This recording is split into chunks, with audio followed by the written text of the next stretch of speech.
Salut à tous, on se retrouve pour le deuxième épisode WWE News. Donc là aussi 4 news.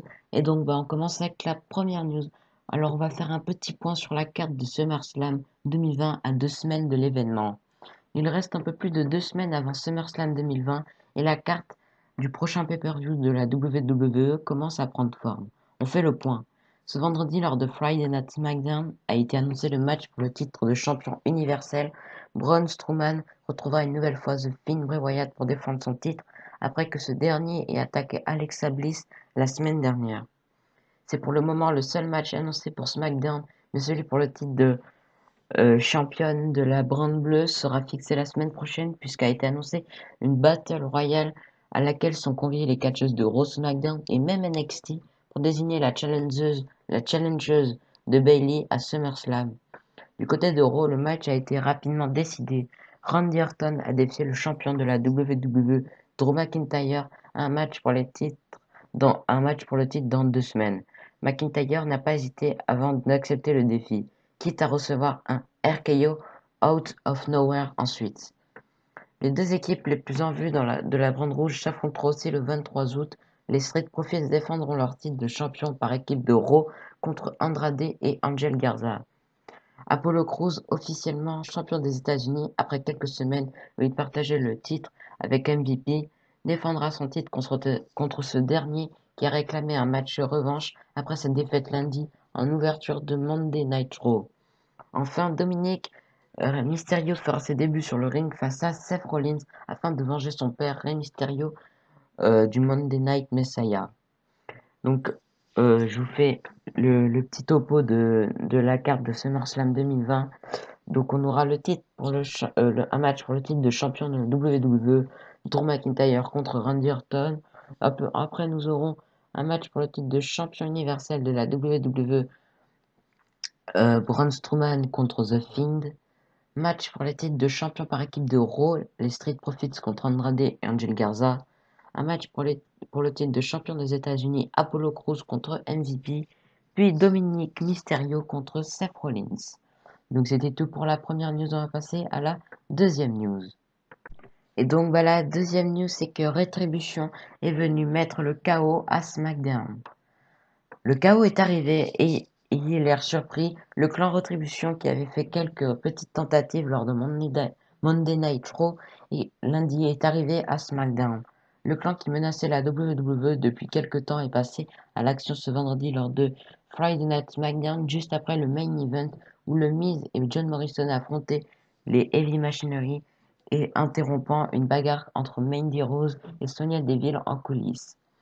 Armés, oui, il y a des femmes dans le groupe, de battes de baseball et barres de fer. Ils attaquent toute personne encore installée autour du ring, même les caméramans, cette fois ils avaient le droit, ainsi que les talents du Performance Center qui servaient de spectateurs. Massacre des cordes à la tronçonneuse. Après avoir essayé de détruire les parois en plexiglas, avoir tagué à la bombe tout ce qu'il pouvait, l'un des membres du clan est ensuite arrivé avec une tronçonneuse et s'est fait un plaisir de couper les cordes du ring une à une. Aucun visage des membres de Retribution euh, n'a pas contre été dévoilé. Il va falloir attendre pour pouvoir les identifier. Donc voilà, c'était tout pour la deuxième news. On va passer à la troisième news. Et donc la troisième news, c'est que Bray Wyatt et Braun Strowman se donnent rendez-vous à SummerSlam 2020.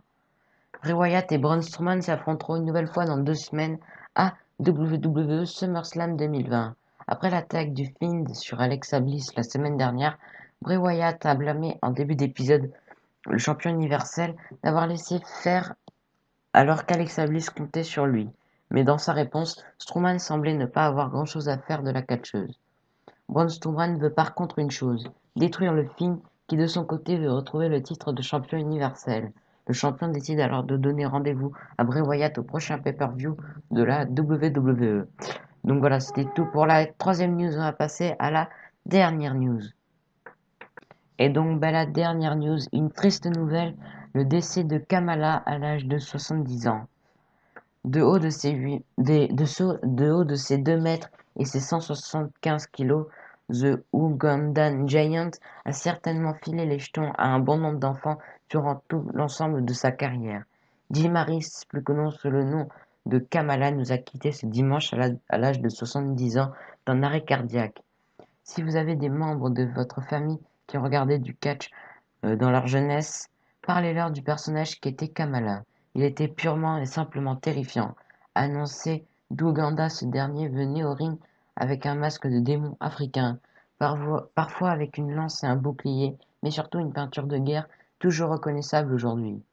Grand nom de la WWF dans les années 1980, notamment pour sa rivalité face à Hulk Hogan, Kamala est aussi connu pour son travail au Japon à la All Japan Pro Wrestling, euh, avant d'effectuer un retour à la WWF au début des années 1990, où il a notamment été en rivalité face à The Undertaker, sûrement pour savoir qui était le plus terrifiant des deux. De sérieux problèmes de santé.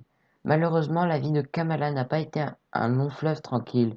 Après une retraite bien méritée en 2010, les problèmes de santé ont commencé à apparaître pour l'Ougandan Headhunter.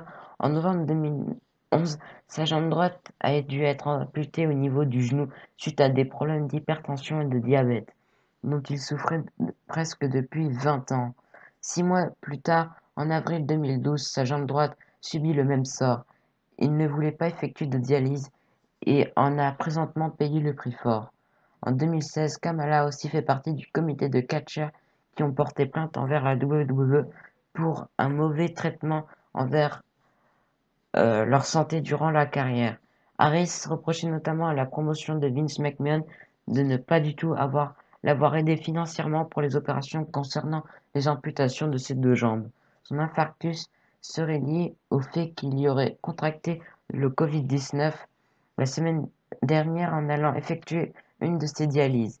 Il est ensuite placé en soins intensifs où il s'est éteint ce dimanche. Malgré qu'il évoquait la peur au travers de son personnage, Jim Kamala Harris est décrit comme un homme d'une grande bonté par ses pairs qui l'ont connu. Bret Hart évoque une grande joie de vivre et un grand amateur des dessins qu'il réalisait en coulisses.